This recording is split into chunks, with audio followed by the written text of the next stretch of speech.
जंगल में बहुत ही खतरनाक चील रहा करता था। जंगल के सारे पक्षी इस चील से डरा करते थे, क्योंकि वह चील उन पक्षियों के बच्चों को शिकार बनाकर खाया करता था। चील के इस आतंक से जंगल के सारे पक्षी बहुत ही परेशान और डरे हुए थे। मत टोनी चिड़िया, अब डरने की कोई बात नहीं है। वह चील इस जंगल को छोड़कर जल्दी ही चला जाएगा, देखना तुम। अरे नहीं जग्गू भैया, आपको नहीं पता उसने हमारे जंगल से कितने मासूम छोटे छोटे बच्चों को पकड़कर खा लिया है। और देखना तुम जग्गू भैया, एक दिन वह जालिम चील हम लोगों को भी खा जाएगा। इतने वे दोनों बातें ही कर रहे थे, तभी वहाँ हरिया तोता आ जाता है और रोने लगता है। हाँ हाँ हाँ, अरे हाय मैं तो लुट गया, बर्बाद हो गया। और जालिम चील ने तो मेरे मासूम बच्चों को खा लिया और मेरी मीठी को भी खा लिया। मैं तो लुट गया रे।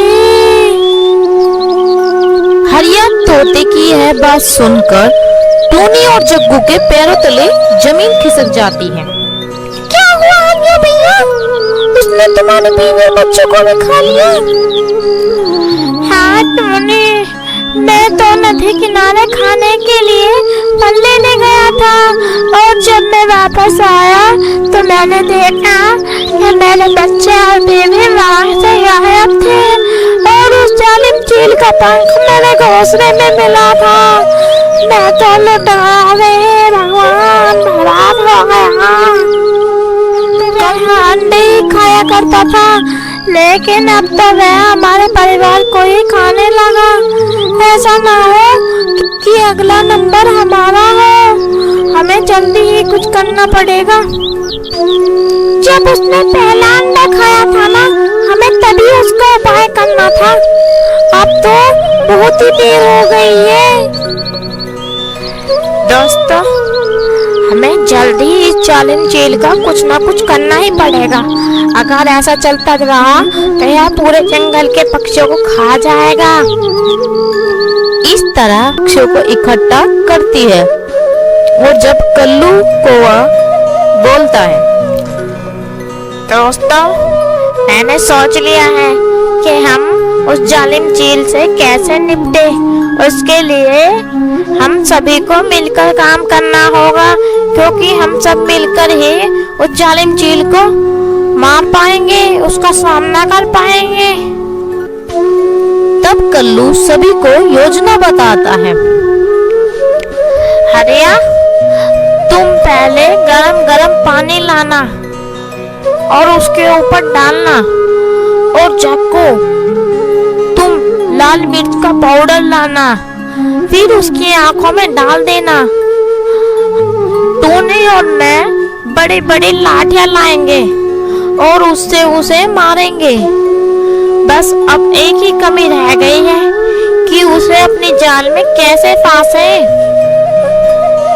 तभी वह सुंदरी कौवी आ जाती है और बोलने लगती है, अरे अरे दोस्तों, तुम तो मुझे भूल ही गए थे। उस जालिम चील को देखना, मैं ही फांसूंगी अपनी जाल में। बस तुम लोग कल तैयार रहना, अपना अपना सामान लेकर। मैं कल उसे नदी किनारे लाऊंगी, ठीक है? फिर हम सब लोग मिलकर उसे मार डालेंगे, तभी हम इस जंगल में आराम से रह पाएंगे, वरना तो हमारी मौत निश्चित है। फिर इतना कहकर सभी लोग अपने घर पर चले जाते हैं। अब अगले दिन सुबह सुबह हरिया तोता बहुत गर्म पानी कर लेता है, और उधर जग्गू दुकान से लाल मिर्च का पाउडर भी खरीद लेता है। तो वहीं टोनी और कल्लू बड़ी बड़ी लाठियों के साथ तैयार रहते हैं, और एक झाड़ी के पीछे सारे मिलकर छुप जाते हैं। अब मैं जाऊं क्या दोस्तों? वो जालिम चील बैठा है, मैं जाती हूँ। हाँ हाँ सुंदरी बहन, जाओ जल्दी, वरना वो कहीं और न चला जाए। फिर सुंदरी जालिम चील के पास जाती है और बोलती है, चील भैया, अरे ओ चील भैया। अरे वाह, मुझे लगता है आज भोजन खुद चल कर आया है मेरे पास। हाँ, सही कहा आपने। मैं अपनी जिंदगी से वैसे भी बहुत परेशान हूँ। मेरा पति रोज थेरेपी कराता है और मुझे मारता है, पीटता है। मैंने सोचा है मरना तो मुझे वैसे भी है, पर इससे अच्छा मैं किसी का भोजन ही बन जाऊं, कम से कम उसका पेट तो भर जाएगा। अरे वाह, कितना सही सोचा तुमने। वैसे भी मुझे भूख नहीं लग रही थी, चलो सही समय पर आ गई। पर चील भैया, मेरी एक इच्छा है, बस आप उसे पूरी कर देना, फिर खा लेना मुझे। हाँ हाँ, बताओ, बिल्कुल पूरी करूँगा।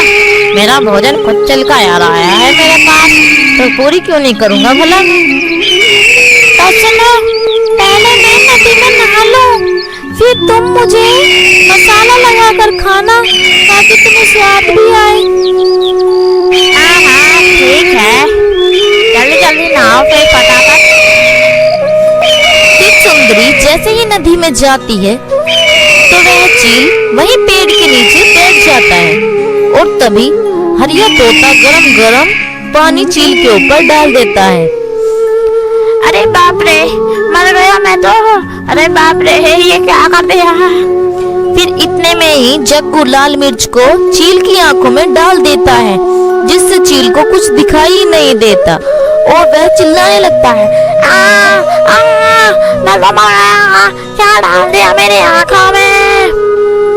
अरे बचाओ कोई मुझे तो कुछ दिखाई ही नहीं दे रहा। किसी ने मेरी आंखों में क्या डाल दिया है। फिर सारे पक्षी मिलकर उसे लाठियों से मारने लगते हैं और उसे लाठियों से मार मार कर ही उसकी मृत्यु कर देते हैं। अब फिर से जंगल में सारे पक्षियां अपने अपने घोंसले में खुशी से रहने लगे थे। अब उन्हें किसी चीज की चिंता भी नहीं थी और ना चील का डर था।